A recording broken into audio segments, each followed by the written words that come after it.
White has a reasonable expectation of profit from the clamp here.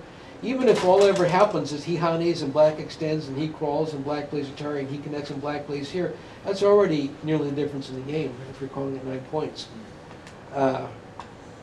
So White really caved in this area here, and consequently, when he came back into the center, although he got substantial gains there, he wasn't getting enough.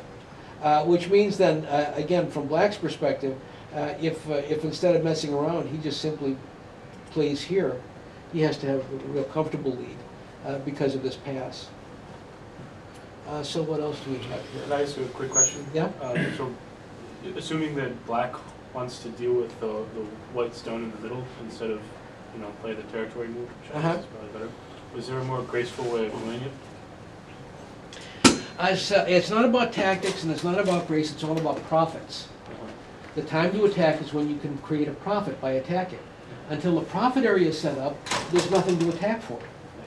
You don't get any gains by making your opponent run, by pushing him around. You get gains by directing his movement so that it creates profit for you. If there's no profit, leave it. There's no profit area set up on the board here from Black's perspective.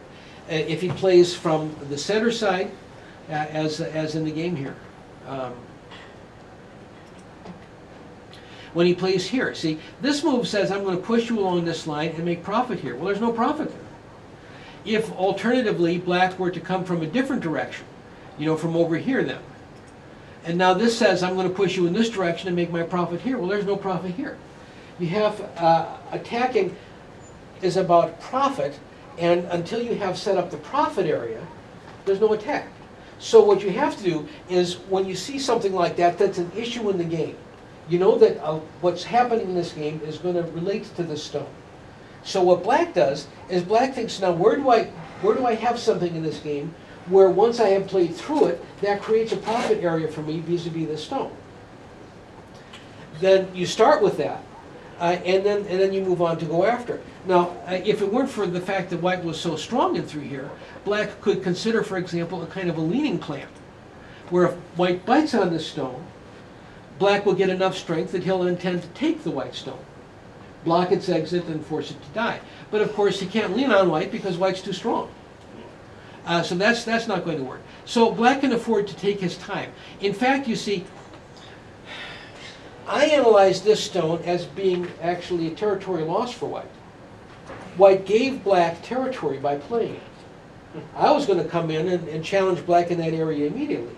Because White played on the outside and gave Black the underneath move, he reinforced his area without spending a move because it was in response to White. Then when White came in and lived small, Black has actually gained points through here. So consequently, having gained points and being favorable in the territory balance, you can be very leisurely about your attack. He's not going to get any points from this stone no matter what he does. Someday or another, he's going to have to defend it. When he does, it's a 0-point move. You play a profit move. You get your points that way. You've already profited up front because he gave you more points on the lower side than you had coming to you.